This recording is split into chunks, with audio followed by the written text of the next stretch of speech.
On today's episode of the NASM CPT Podcast with me, Rick Richey, I explore what my guest and longtime friend Antoni Luke means when he says things on social like consistency over talent or when is that good idea worth pursuing? The real world doesn't pay you for your passion. And as a serial entrepreneur, what are his thoughts on trying to get something perfect prior to launch? All right, make sure that you like, subscribe, follow, and share with your fitness friends and family, and leave a 5-star review. Now, here's the episode on my friend Antoni as a serial entrepreneur. You're listening to the NASM CPT Podcast with Rick Richey, winner of the Share Care Emmy Award for Social Storytelling and the official podcast of the National Academy of Sports Medicine. Hey, y'all, and welcome to the NASM CPT Podcast. My name is Rick Richey, and today I'm going to be speaking with a guest, but he's not just a guest. He is a longtime friend of mine. I mean, we go way back. And in fact, I can't remember if we met, and Antoni, we'll talk about this in just a moment. I can't remember if we met when I first went through like a foundational education course for a company we worked for, or if we were both going through that course together, but for the teaching to become teachers. So were we taking it to be fitness professionals in the very, very beginning, or did we meet when we were becoming educators? Either way, we'll talk about it in a moment. This is a friend of mine who I've known since the way back. And here's the thing. He has been a fitness professional for a very long time. And he has a very storied background and varied within the fitness industry and without. He is an entrepreneur. And lately, he's been doing a lot of posting, a lot of content on his Instagram, has just been answering questions that the way that I would answer them, but they're also not necessarily the way that most people would answer them. For instance, my favorite, follow your passion. And I'm kind of like, I don't know about that. And he's like, I don't know about that. And so the reason I thought it would be good, because he has insights that I think are good for the audience to hear, good for our NASM fitness professionals to hear when it comes to being an entrepreneur, when it comes to be a business person, when it comes to relationships with your clients and with those that you do business with and how they see you and how you're perceived and the amount of work that we're willing to put in. Because I'm telling you, I don't know if I've ever seen anybody work harder than this man right here. So with all of that being said, I want to introduce you to my good and longtime friend, Antoni Luke-Akagi. What's going on, Antoni? Wow, that's a lot to live up to. Yeah, don't screw this up. I knew we've been friends for a long, long time. We sure have. By the way, I also want to say this. I'm in a new studio right now recording this, which also happens to be right next to 6th Avenue and 39th Street. So I hear some sirens in the background already. So and if we need to, I'll hit my mute button, and Ant, I'll just let you take off with a topic of discussion. But before we do that, why don't you just tell the people a little bit about you, your background, and it doesn't have to be solely fitness related. Like, just hit us with what you got. I did not go to college for fitness. I went to college for travel industry management, and then got my graduate degree in business administration, and then realized that I didn't like any of it. So then I went from there into fitness, which I had been doing all the entire time I was in college and teaching aerobic classes back when aerobics was taught on carpet and cement before they actually had stages built.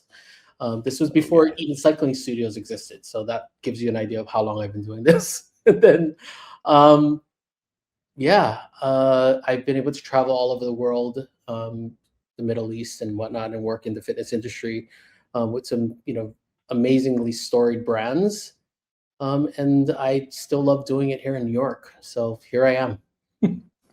All right. Well, listen, I think that you have an interesting perspective because of what you said, right? You come from this, from a business perspective, and you come from a hospitality perspective, and you come from it from a fitness perspective.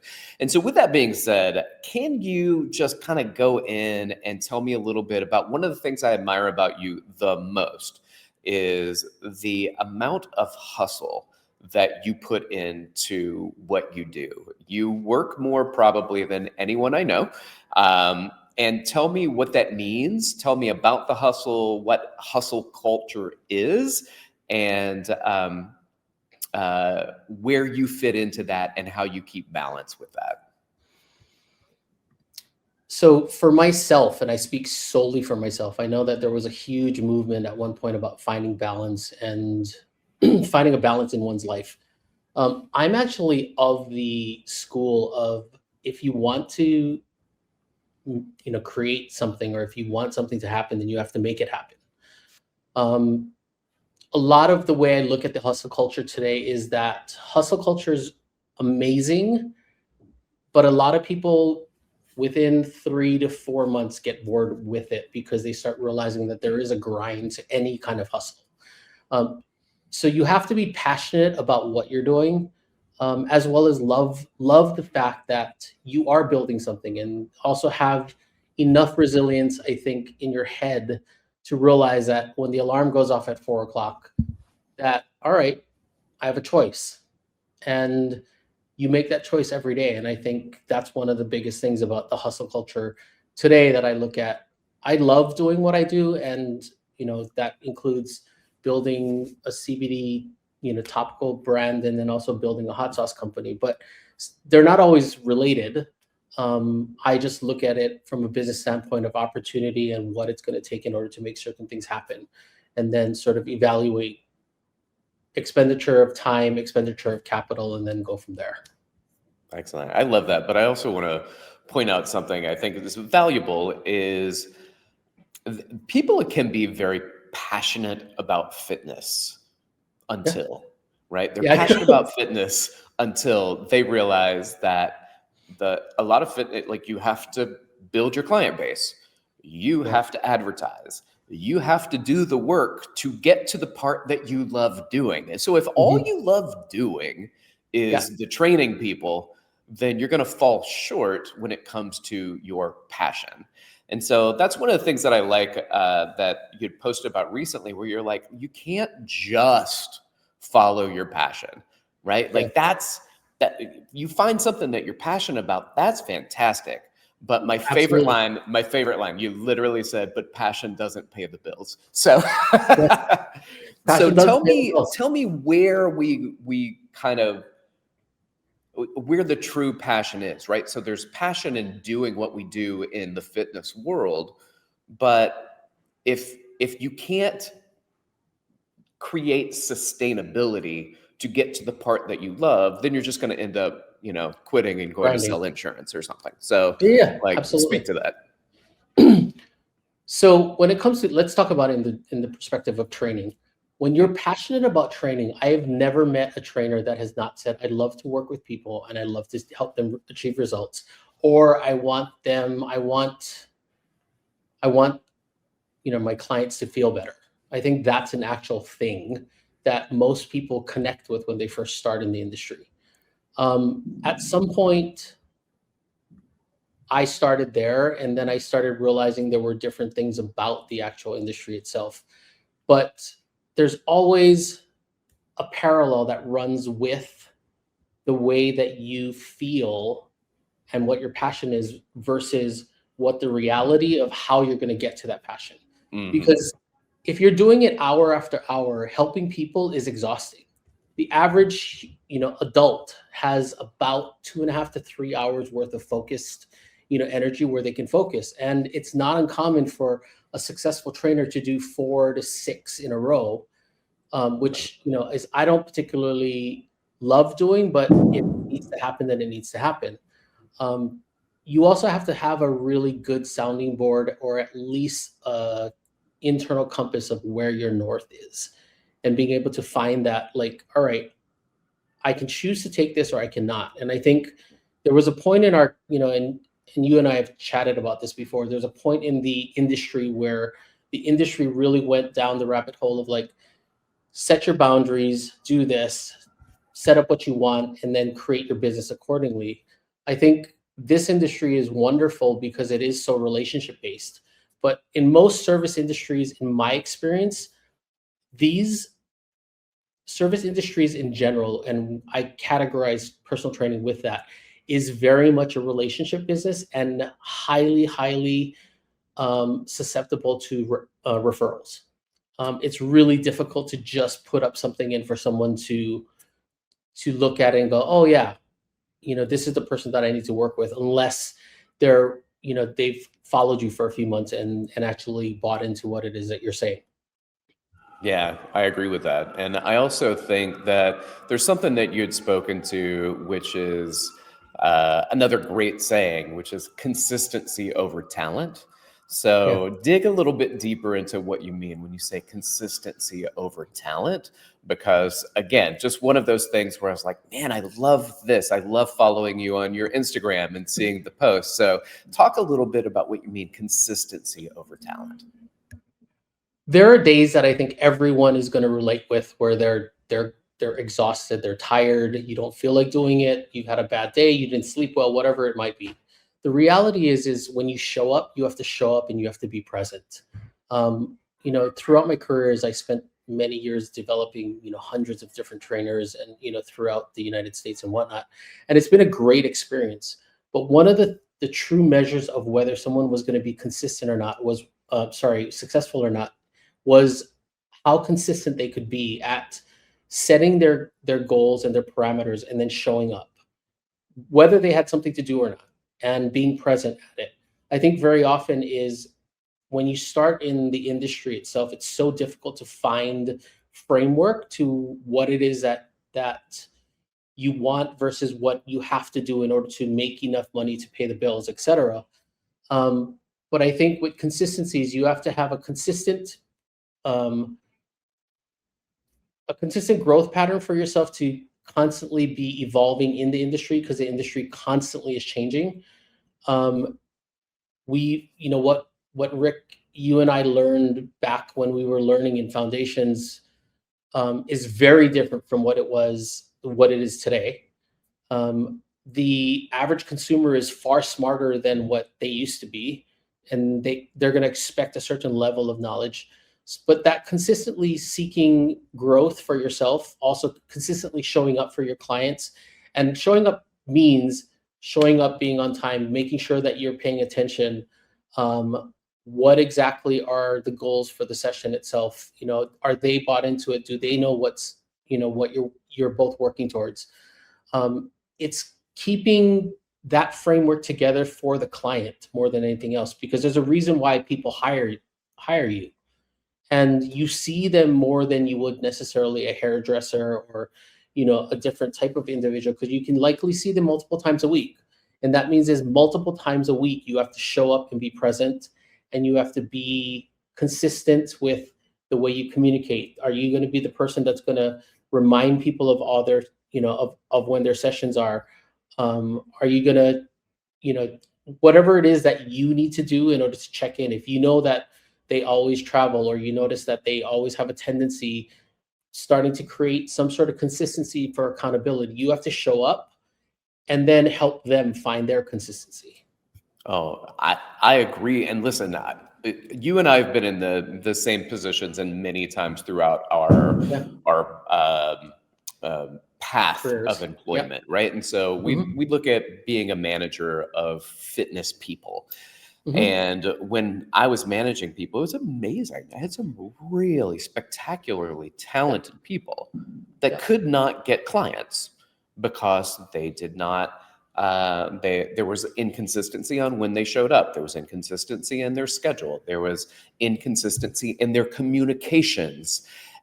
There was inconsistency in how they presented to their clients. And so this idea that talent is going to be the winner. Listen, you may not be the smartest person. I fall into this category. I am not the smartest person, but I was very consistent at what is my daily appetite for consuming fitness content? And I Mhm. consumed a lot throughout the years, and it built me up to the point that I wasn't necessarily smart. I was just educated. Yep. And I became so educated only because I consistently consumed information. I consistently studied. I consistently read. I wasn't talented necessarily. Like there are some things that I'm talented in, and trust me, I use my talent to skip some of the consistency that I would otherwise have. Yeah. But it is the consistency over talent that is going to, like I think, win at support for your clients and overall getting a greater income and a greater impact on the people that you're around. I think so many people too in the industry itself, and you can correct me if I'm wrong, but in my impression, a lot of them fall back to it's a relationship, and there's nothing. It is an absolute relationship, and you and I know that there are many clients that we have had for 15 plus years that you do have a very close relationship with them, their families, etc. But if you just rest your laurels on that initially versus the actual service that you're providing, and you forget that that service is a business above anything else, and you have to look at it as this is my business and how am I going to take care of it. Um, I think if you look at when you talk to trainers initially when you first start out, a lot of times is their idea of what that business is going to be is I'm going to train for an hour, I'm going to get X amount of money for it. All I need to do is X, but you don't really think about what are they doing to build that business. And again, finding consistency for themselves as well as also for their clients is key. I love that. All right, let's talk a little bit about social media. And let's talk about, well, first of all, how you use social media. And then, there are things that are on Instagram or TikTok or Facebook Mhm. or YouTube um, that makes things look easy. And, but that's the stuff we post. We post the Right. stuff that Yeah. look at the successes I've had. Um, can you just kind of share a little bit about like what it is about social media, how you use it, and then what does the IRL look like? What's the in real life versus Yeah. the social media? So social media is, and we go back a little bit, and talk about social media and how glamorous it was and how polished everything was. And I think that there's a place for that when you're looking at imaging. But I think moreover, not over the last 2 to 3 years, social media has really changed a lot. When Instagram first launched their reels and started looking at these reels, we know that adult attention, has dropped significantly, and people are spending about 1.7 seconds on any type of video before they actually skip by. But one of the things that has come out of all of this is that people are far more savvy and really looking for authenticity. And so when I'm looking at social media, I'm really trying to figure out what are the things that I feel like are not being said or that people need to hear. Um, the realities of sometimes people want to sometimes hear the reality and the down and dirty stuff versus just, it's phenomenal. And I think with AI, the risk now that I see when I watch, and I pay attention to what's going on in social media is everything looks very glamorized or really beautiful and this and that. And there was a time and place when that's what social media was all about. I think now is people are looking for authenticity. They're looking for what is the information transfer that they're going to get out of this? What am I getting out of spending, 35 seconds listening to this? Yeah. And that's what's really critical is what are you getting to transfer over to them quickly, efficiently and effectively that will then garner attention? Because you and I both know that used to be the craziest workouts and the craziest things that we would see on social media itself would be like, oh my God, that's brilliant.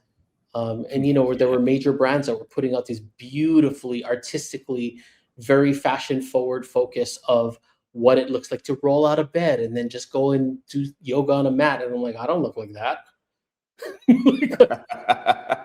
No.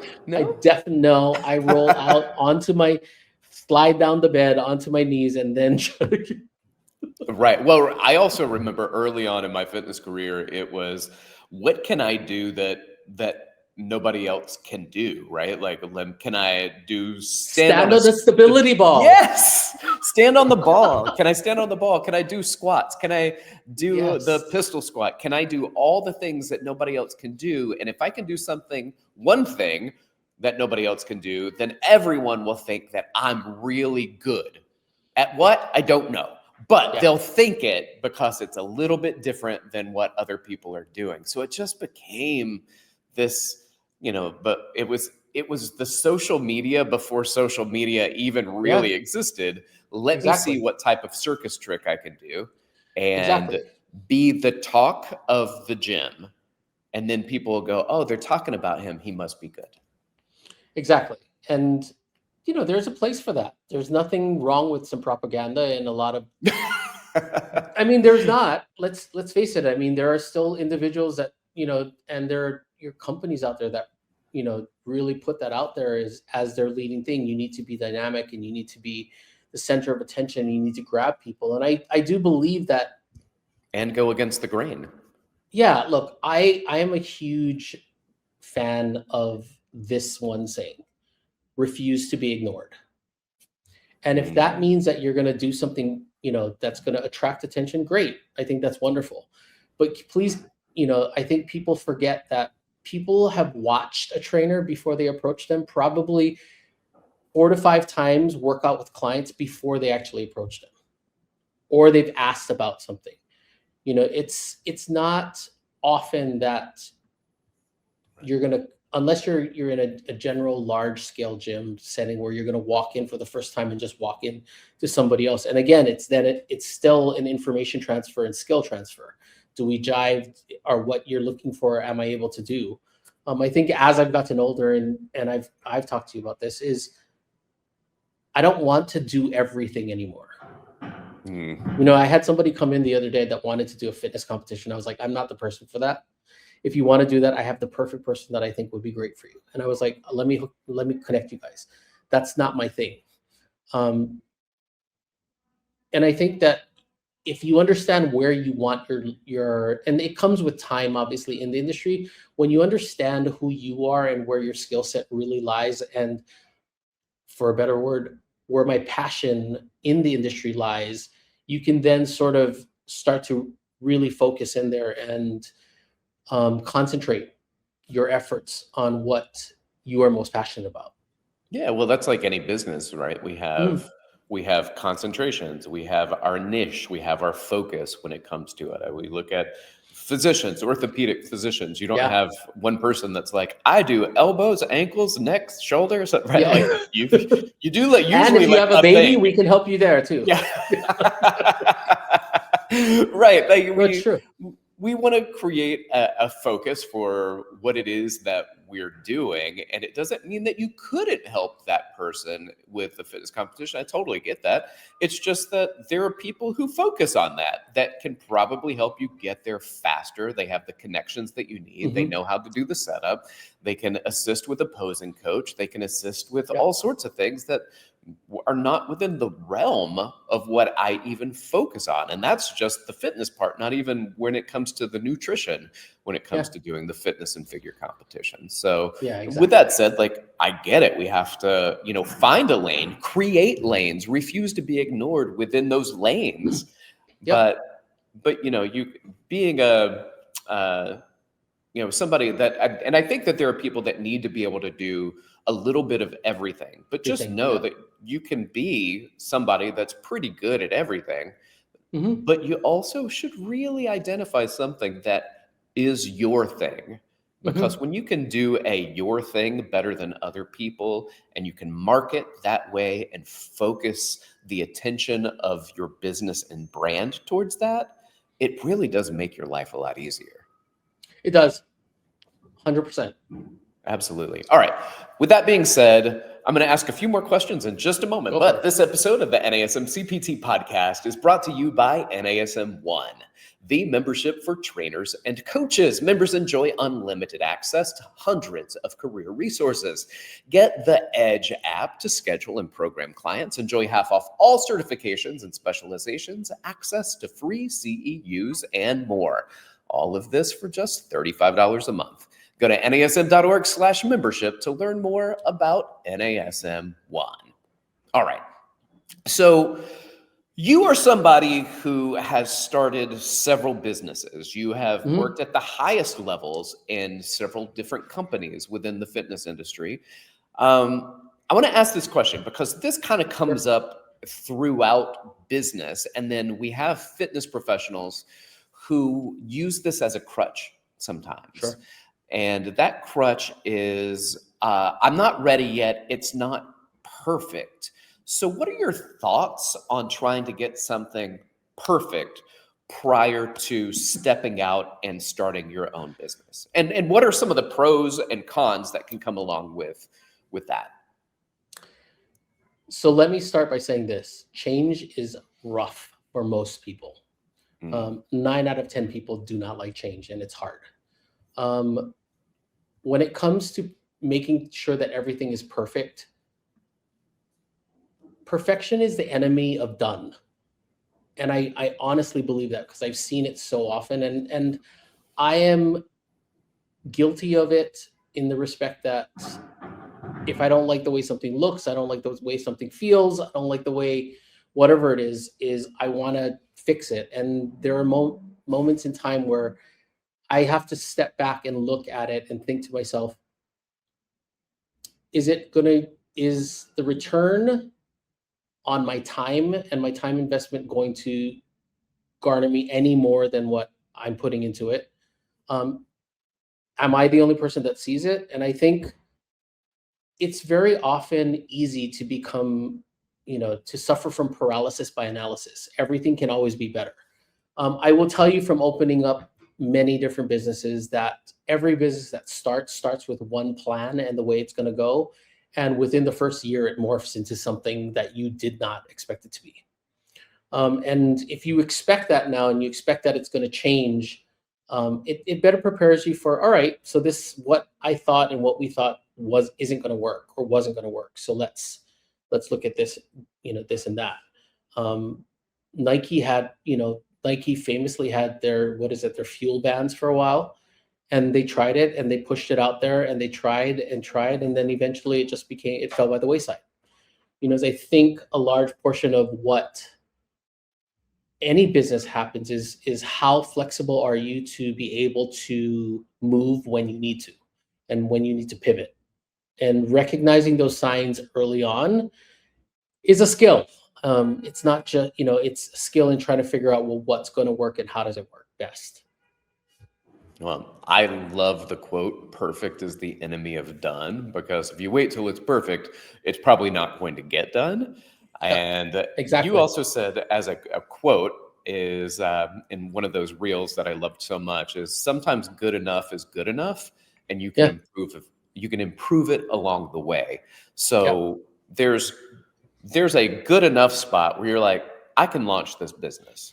I don't have everything down. I don't have everything exactly planned out the way that I know it'll be next year, but you have until next year to figure out what that next year looks like. And I remember opening my first gym and sitting in an empty room in February, and it was freezing and the heat wasn't working, and the contractors are delayed and they're not going to be there for 2 weeks. And I just sat there day after day. I would go in and just sit there and, I'd put tape on the floor and try to tape it out and see where equipment was going to go. And then suddenly I just thought, I wonder what this is going to look like, not just when the contractors are done and my initial purchases are done, but what's it going to look like next year? And then what's it going to look like 3 years from now and 5 years from now and 10 years from now? And it's funny, the morphing of the studio happened, but now it's happened, and every iteration says, okay, well, now I've opened the next gym, and the next gym opens with that change that happened in the first one. And then another change kind of happens along the way, and then the next one opens with those changes. But everything turns into a consistent look and feel across each location. But it's not always, it doesn't start that way. And I think this is my appreciation for you and a lot of the businesses that you've started, which is sometimes starting is more valuable than just sitting around and trying to find perfection, because we consistently move the goalpost on ourselves. Yeah. We set it and we go, oh, now that's exactly the way I wanted it, but what about this? And then we move it again. And then we set it and we say, what about this? So we just keep moving the goalpost on our own ideas and our own concepts, and instead of doing something. And I think one of the things about it is there's safety in knowing that I don't actually have to open the business. There's fear to open your first business, and there's safety in going, it's not perfect yet, so I just won't do it. I think anything that's new, right, always seems a little different and daunting. And that includes even for trainers, right? Is we all have a natural, let's call it a style that we like to work out in, and whether it be old lifting or, using kettlebells or bar workouts, whatever the workout may be, cardio based, strength intervals. And I think anytime you do something new, it's always intimidating. And like I used to tell a lot of new trainers, I was like, work out with as many of the people that you see around as possible, because every workout is going to teach you something different that you didn't know, but it will give you a wealth of knowledge on what's out there and what people are experiencing. And the same thing, like what you just said about business. It's, if you want to get into your business and you want to become a personal trainer, then go and watch a bunch of personal trainers, hire a few trainers, talk to your colleagues, talk to them about how they built their businesses, find out what worked for them and what didn't work for them. I will say that it is easier in the industry and in the business itself once you have been there long enough and you have networked and made your network very rich. Because the richer your network is, the more referrals there are, and also is referrals only come when you give as well. Do not expect people to just give you business. It's a two-way street at any given point. So do what you can, but always understand that this industry works the way most relationships, in the world work. It's a give and take. That's 100% true. Let me follow that up with this. Are there any people or businesses or thought leaders that inspire you when it comes to, your business, what you pursue? Who and what are the businesses and people that you go, oh, I can take that from them?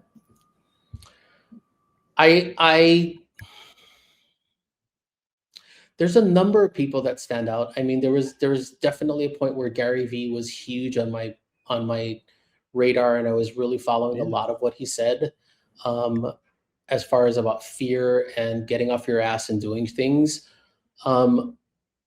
There's been, right now, as I'm big into a couple of the fitness educators. So Connor Harris is a great guy out of San Diego, who does some really, his methodology is very heavy in PRI, which is fine. But I find his presentation is really interesting.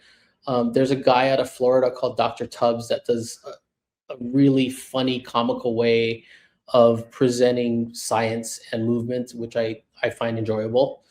And then, on the business side, there's a lot of, there's a guy on Instagram that he does the millionaire mindset. And that's another one that I love, just listening to, like, what people are talking about and, how people made their first million, et cetera.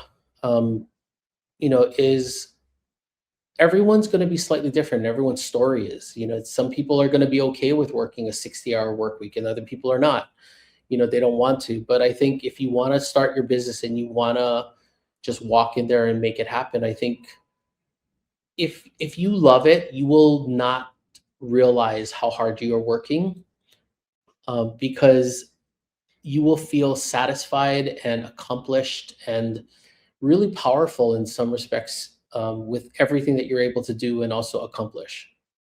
I agree. And I also find this and that it's always daunting before I start working on the project, Yeah. not necessarily when I'm working on the project.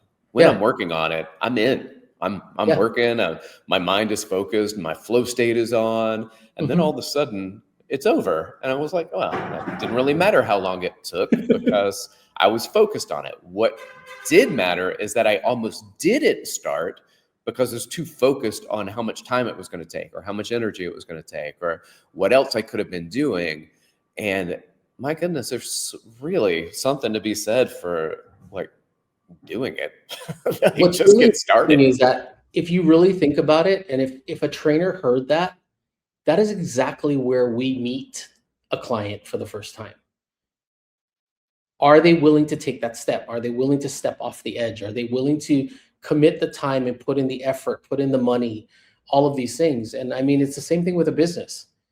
Once you decide to make that step, the same thing that we ask as trainers, we ask our clients to do. Trust me, take the step, move forward, commit to yourself. As I think is as entrepreneurs is if people flip the script and put it, looked in the mirror and realize that it's not as hard if you've talked to a couple of people that you really admire who are able to shed light, sometimes pat you on the back and say, you know what, you're doing well, keep going. I think this is a great idea. I think just having that support network sometimes is really important, to have, but also is then looking at yourself in the mirror and pulling yourself up from the bootstraps and just saying, all right, I'm going to do this, and to get serious with it. I sat down and had when lunch. It's go time. Let's go. Yeah, I sat down and had lunch with a trainer that works in tandem with us, and we sat down and we talked about how to set up his LLC and how to set up what he needed to do in order to do those things and to get all of his ducks in a row. And I was like, look, these are the first 3 steps that you're going to do. These are the next 3 steps you're going to do, and this is and then once you've done that, then we can talk some more. And it's been really nice to see someone actually take those steps and going, all right, so I've done this. Now what should I do? Right. Because it's an evolving thing. It's a moving target. It's easier when you have somebody that you can run that by. When you have a mentor that can sit down and talk with you and give you, hey, here's the step-by-step and the play-by-play, because otherwise you are on your own. And can you do it by yourself? Sure. But it's also very helpful to have people in your life who've been through it and done it before that can really be a mentor to you and help you. It's also not as lonely. When you're not, going on your own is scary because you're not privy to always having a community or a like-minded group. But I think, you create that and you can create that. But again, that's working out with different people, working out with at different locations, like trying to find your quote unquote, your tribe of people, and there are many different types. There are those, we have, you and I have talked about it. There are trainers of many different echelons and practices that are all different, but they're all similar in the respect that we're trying to get people to a goal that they have, and we're trying to help them allot time for themselves. Yeah, that's exactly right. All right, I have one final question, and then we're going to wrap this thing up. But I find this fascinating about you, Antoni. So you not only have been in the fitness industry for a long time, and you are a personal trainer still. You are a massage therapist. You opened a Pilates studio and a massage studio, and you have a CBD, a topical CBD company. And you also have a hot sauce company. And by the way, for those of you interested, Hot Boy Hot Sauce, I probably have bought 5 bottles from you this year.